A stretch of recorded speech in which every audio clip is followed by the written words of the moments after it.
আমরা দেখলাম জুনিয়র ডাক্তাররা আন্দোলন করছিল দীর্ঘদিন ধরে, সেখানে সিনিয়র ডাক্তাররা কিভাবে এগিয়ে এলো। পশ্চিমবঙ্গে এখনো পর্যন্ত বেকার শিক্ষিত ছাত্রছাত্রী যারা শিক্ষক শিক্ষিকা হতে চায় তারা আজকে আন্দোলন করলে, তারা রাস্তায় অবস্থান করলে, যারা শিক্ষক মহাশয় আছেন, যারা শিক্ষিকা মহাশয় আছেন, তারা কোনোভাবেই তাদের সাপোর্ট করেন না। হয়তো কোনো একটা রাজনৈতিক সংগঠন বা শিক্ষক সংগঠন কোনো দু একটা ডেপুটেশন দিয়ে তাদের দায়ী খালাস শেষ হয়ে গেছে, কিন্তু তাদের সঙ্গে হাতে হাত রেখে কোনো আন্দোলনে আজ পর্যন্ত কোনো শিক্ষক সংগঠন রাস্তায় নামলো না। আজ দীর্ঘ 10 বছর হয়ে গেল, কোনো রিক্রুটমেন্ট নেই। 16 সালে রিক্রুটমেন্ট শেষ, আজ 24। তারা নিজেরাও চায় না হয়তো যে তাদের স্কুলে তাদের কলিগ হিসাবে বেশ কিছু ছাত্রছাত্রী জয়েন করুক। সমস্যাটা এখানে না, সমস্যাটা যে অন্য জায়গায়। আমাদের ভারতবর্ষ তথা পশ্চিমবঙ্গ যদি বলতে চাই, সব জায়গাতেই যদি দেখি, আমরা দেখব এই রিক্রুটমেন্টে কোনো রাজনৈতিক দল সমর্থন করে না। প্রত্যেককে নিজের নিজের গেম খেলছে। যেখানে যে রাজনৈতিক দলের স্বার্থসিদ্ধি হচ্ছে সেখানে তারা যাচ্ছে। কোনো রাজনৈতিক দল যদি আজকে সত্যি সত্যি বেকারদের পাশে দাঁড়াতো, সবকিছু ভুলে গিয়ে হয়তো রিক্রুটমেন্টের জন্য কিছু আশা দেখা যেত। সরকারের দিকটা আলাদাভাবে যদি দেখি, সরকার কেন রিক্রুটমেন্ট করতে চায় না, কি তার গতি প্রকৃতি, সেটাও আমরা জানি না। কিন্তু সরকারের একটু ভাবা উচিত, 10 বছর একটা রিক্রুটমেন্ট নেই, এটা খুবই কষ্টের একটা ব্যাপার। আমরা জানি, বর্তমান খবরে প্রকাশিত বিভিন্ন ম্যাগাজিনে দেখছি আমরা যে বিএড বা ডিএড কলেজে এখনো পর্যন্ত অর্ধেকের বেশি আসন সংখ্যা পূরণ হয়নি। আমরা জানি আমাদের পশ্চিমবঙ্গে 40% প্লাস সিট আসাম, ত্রিপুরা, মেঘালয়, বিহারের ছেলেরা, অর্থাৎ আউটসাইডের ছেলেরা এসে পূরণ করে। তার মধ্যে আসাম গভর্নমেন্ট নতুন রুলস আনছে, যেখানে তারা বলছে যে আর বাইরে ডিগ্রি করা যাবে না। সেক্ষেত্রে উত্তরের ছেলেরা যদি আসা বন্ধ করে দেয়, আসাম, ত্রিপুরার অনেক কলেজে এমনিতেই বন্ধ হয়ে যাবে। যদিও এবছর ডিএলএড অনেক কলেজ বন্ধ করে দিয়েছে তাদের অ্যাডমিশন সেকশন। ডিএলএড এবং বিএড এবং এমএড যদি বন্ধ হয়ে যায় ছাত্রছাত্রীদের অ্যাডমিশন, সেখানকার সঙ্গে জড়িত বেশ কিছু শিক্ষক শিক্ষিকা তারাও বিভিন্নভাবে বঞ্চিত হবে। অর্থাৎ সামগ্রিকভাবে একটা যে সাইকেল চলছিল সেটাও একটা বন্ধ হয়ে যাবে। এখন কোনো একটা আন্দোলন আমরা যদি করতে চাই, আমি বলবো সমগ্র শিক্ষক শিক্ষিকা সমাজকে আপনারা এগিয়ে আসুন। কারণ প্রত্যেক শিক্ষক বা শিক্ষিকা যারা হয়েছেন সবাই টাকা দিয়ে চাকরি পাননি যে আপনাদের ভয় থাকবে। এর মধ্যে বেশ কিছু জন আছেন যারা ফ্রেশ আছেন, তাদের তো অন্তত সাহসটুকু হোক।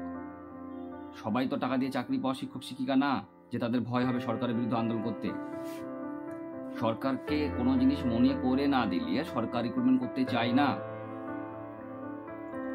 আমি আর একটা জিনিস নিয়ে আজ বলতে চাই, আমাদের এই যে কারিকুলাম বা সিলেবাস বা কোন ক্লাস কোন শ্রেণী কে পড়াবে, অর্থাৎ 4র্থ শ্রেণীর জন্য, অর্থাৎ 5ম শ্রেণীর জন্য, অর্থাৎ 8ম শ্রেণীর জন্য, এখনো পর্যন্ত এই বিষয়ে কোনো ঠিক হয়নি।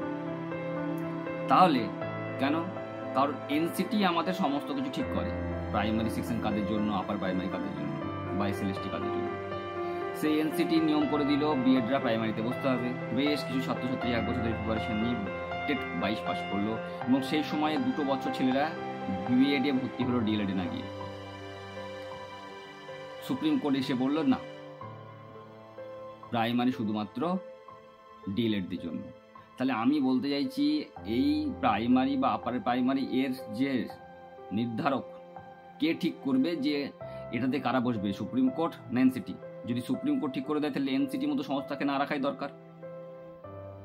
যদি সুপ্রিম কোর্ট এটাকে ঠিক করে দেয় যে কে কিনটা বললে এনসিটিকে তুলে দেওয়া হোক, এবং এনসিটি যেহেতু এই নিয়মটা তৈরি করেছে, এটা কোনো সরকার দ্বারা তো নিয়ম না যে বিএডরা প্রাইমারিতে বসতে হবে, তাহলে এনসিটির উপর একটা ব্লেম দেওয়া হোক বা ক্লেম করা হোক একটা, যেসব ছাত্রছাত্রীরা বসেছে তাদের কিছু পরিমাণে একটা পানিশমেন্ট দিয়ে তাদের সাহায্য করা হোক।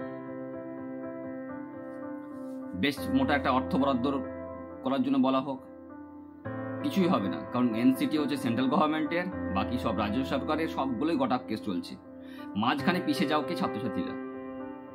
তুমি একবার বিএড করো, তুমি একবার ডিএলএড করো, তুমি একবার এমএড করো, কোর্সগুলো করে সরকারকে দিয়ে দাও এবং তোমরা শুধু ঘুরে বেড়াও, একটা সাইক্লিক প্রসেসে ঘুরে বেড়াও, ডিএড করো, বিএড করো, এমএড করো, দিয়ে বেকার থাকো। এই আন্দোলন চলছিল আরজি করে, এখানে সমগ্র শ্রেণীর মানুষ যোগদান করেছিল। আজ একটা স্কুল শিক্ষক নিয়োগের জন্য আপার প্রাইমারি ছেলেরা এতদিন ধরে আন্দোলন করছিল বা প্রাইমারির আন্দোলন চলছে, কোনো দিন কোনো সর্বশ্রেণীর মানুষ এসে আন্দোলনে যোগদান করলো না। মারা যায়নি আমাদের সহযোদ্ধা নতুন এসএলএসটির আমারই কাছের জুনিয়র ভাই মারা গেছে। কি পরিমাণে 10 বছর বেকারত্ব থাকলে, পড়াশোনা করলে, বিএড ডিএড করলে কি জ্বালা হয় এখন পর্যন্ত যারা করছে তারাই জানে। শুধু বিএড ডিএড তো করা না, তাদের ফাইন্যান্সিয়ালি কোনো বিএড কলেজে 80,000 কোনো তো 1.5 লাখ টাকা দিয়ে ভর্তি হতে হয়। তাহলে একটা নিয়ম তৈরি করা হোক, জুনিয়র ডাক্তার বা ডাক্তারদের যেভাবে সাপোর্ট করা হয়েছে গভর্নমেন্টের দিক থেকে, বিভিন্ন মিটিং বসা হয়েছে, নবান্নে ডাকা হয়েছে, কালীঘাটে ডাকা হয়েছে, তাদের তো একটা এন্ট্রান্স টেস্ট নেওয়া হয়, দেন তাদের পড়ানো হয়, দেন তাদের জব দেওয়া হয়। বিএড এর ক্ষেত্রে একটা নিয়ম আনা হোক, বিএড ডিএলএড এবং এমএড এর ক্ষেত্রে, যে তোমাদের প্রথমে এন্ট্রান্স টেস্ট নেওয়া হবে, যেমন এমএড এ নেওয়া হয়, বিএড এ নেওয়া হয়, দেন যারা যারা পড়বে গভর্নমেন্ট পড়াবে, দেন গভর্নমেন্টই চাকরি দিয়ে দেবে। তুমি আগে পড়ে ট্রেনিং করে আসবে, তারপরে এসে তুমি আবার চাকরির জন্য 10 বছর বসে থাকো, দেন চাকরির জন্য পরীক্ষার জন্য আন্দোলন করো, দেন রেজাল্টের জন্য আন্দোলন করো, দেন ইন্টারভিউর জন্য আন্দোলন করো, দেন রিক্রুটমেন্টের জন্য আন্দোলন করো, দরকার নেই কিছু। বিএড ডিএলএড এর ক্ষেত্রেও এন্ট্রান্স টেস্ট হোক, যেভাবে জয়েন্ট এন্ট্রান্স বা মেডিকেল বা নিট হোক, দেন তারপর পড়াশোনা হোক। সেখানে গরিব বড়লোক সবাইকে সমানভাবে দেখা হবে। আর তা না হলে অন্য সিস্টেমগুলোকে পাল্টানো হোক, নার্সিং হোক বা যেভাবে এমবিবিএস হোক, সেগুলোর ক্ষেত্রেও প্রথমে সবাই তোমার ট্রেনিং করে এসো, ডিগ্রি করে এসো, দেন গভর্নমেন্ট রিক্রুটমেন্ট করুক, একটা এন্ট্রান্স টেস্ট নেবে, তারপর রিক্রুটমেন্ট করবে। শুধু শিক্ষক সমাজই কেন বঞ্চিত হবে এখানে?